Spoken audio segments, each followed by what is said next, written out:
Welcome back to all of you. This is the third chapter of your 11th class geography. The chapter name is Interior of the Earth. Means in this chapter, you have to study what is inside of our Earth. Before going to start the theory portion of this chapter, एक demo के साथ इस chapter को start करते हैं. So ये अर्थ का small model है विच इज़ ग्लोब और इस चैप्टर में अर्थ की डिटेल में स्टडी करेंगे. Let's check the visual presentation of the structure of the earth. If I talk about the radius of the earth, it is 6,370 kilometer or to reach the depth of this it is quite difficult or I can say that it is impossible. फिर आप बोलोगे कि ma'am इस chapter में inside of earth की study हम कैसे करेंगे, तो घबराओ नहीं भाई. Actually there are two sources, one is direct sources, another one is indirect sources. So let's check the structure of the earth. This is the outermost layer, which is, we can say that crust. It is one of the thinnest layer.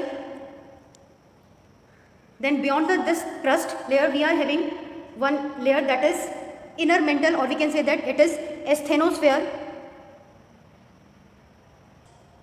Then we are having outer mantle, which is lithosphere.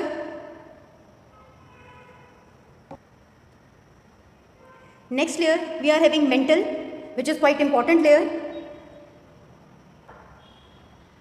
The next layer is outer core. This outer core is liquid sources. The centermost layer, which is inner core. About here, from this section to this section, it is 6,370 kilometers. The earth is divided in various layers. Actually, there are 6 layers. One is outer crust, inner crust, outer mantle, inner mantle, outer core and inner core. These are the layers of structure of the earth. Now, let's understand this chapter. Actually, our earth is a dynamic planet. Why it is dynamic? Due to the constant undergoing changes inside or outside of the earth. Have you ever wondered what is lie inside of our earth? If your answer is no, so don't worry about it, because in this chapter, we will try to find out the reason behind few questions like how, why, the earthquake is occur, tsunami is there, and volcanic eruptions. Now we will check what are the main forces that influences the landscape development, or we can say that shape of the landform. So there are two forces. One is endogenic, second one is exogenic. Endo means in, exo means out. Whatever the force generated inside the earth and it is responsible for the shaping of any landscape, it is due to the endogenic processes. Whatever the forces which is generated outside the earth, or we can say that the surface of the earth, the forces generated, it is due to the exogenic processes. As I told you earlier that there are two sources of information about the earth interior. One is direct sources, which mean pratyaksh, or another one is indirect, which mean apratyaksha. And moreover, the knowledge we are getting from the inside of our earth is totally based on the estimation, observation, or I can say that it is based on the prediction. So the first one is direct sources. It is one of the easiest sources because the material are easily available near the surface of the earth. But I can say that direct sources are not much reliable because the mining and drilling can be done only up to the some extent only. If I talk about the examples of these direct sources, these are mining, drilling, borewell. NCERT का example check करते हैं mining के लिए, तो gold mining जो south Africa में है वो उसकी डेप्थ जो है ना वो 3 to 4 किलोमीटर है. अगर हम बात करें कि we have to go beyond this, तो we it is not possible because जैसे जैसे हम डेप्थ में जाते जाते हैं हमारा जो टेम्परेचर है वो बहुत ज़्यादा इंक्रीज़ होता जाता है, डेंसिटी इंक्रीज़ होती जाती है डेप्थ में, इंटीरियर में.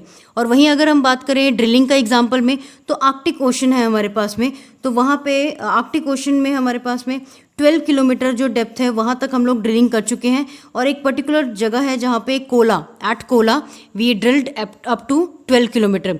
If we talk about the borewell, तो बोरवेल में हम लोगों ने ज़्यादा से ज़्यादा फ्यू किलोमीटर्स कर सकते हैं हम लोग, या फिर फ्यू मीटर्स की बात कर लें, वहाँ तक हम लोगों ने किया है. तो ये सारी चीज़ें जो है ना वो डायरेक्ट सोर्सेज के बीच में आएंगी. The next topic is indirect sources. Means जो सोर्सेज हमें इनडायरेक्टली अवेलेबल हो, जैसे एग्जाम्पल से समझे तो अर्थक्वेक वेव्स, जिसको सिस्मिक वेव्स भी कहते हैं, then meteoroids, then gravitational field, then magnetic field. These are quite important aspect in indirect sources.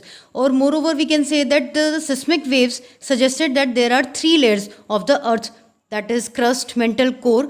और सारी लेयर्स जो होती है ना उनकी सबकी डेंसिटी, टेम्परेचर, डिफरेंट होता है, क्रस्ट का डिफरेंट टेम्परेचर होगा, मेंटल का डिफरेंट टेम्परेचर होगा, कोर का डिफरेंट टेम्परेचर होगा, देन हमारे पास में इनकी तीनों की डेंसिटी भी डिफरेंट होगी. Later on we will discuss this topic in detail. और अगर एक बात कर लें तो इस टॉपिक की, this is quite important as a competitive exam point of view, that gravity is greater near the pole and it is less near the equator. और कई बार ये पूछ लिया जाता है कि ये ऐसा क्यों हो रहा है कि ग्रेविटी जो है ना वो पोल्स में ज़्यादा है और इक्वेटर में ग्रेविटी जो है ना वो कम है. It is because of the distance from the centre at the equator being greater than the poles. Means वहाँ पे सेंटर से जो डिस्टेंस है इट इज़ क्वाइट ग्रेटर, तो वहाँ पे ग्रेविटी हमारे पास में लेस होगी, और हमारे पास पोल्स में डिस्टेंस जो होता है वो कम होता है, तो इसलिए ग्रेविटी वहाँ पे मोर होगी. So student, I hope now you understand this topic. If you really like this video, please subscribe this channel and like this video. Thanks for watching.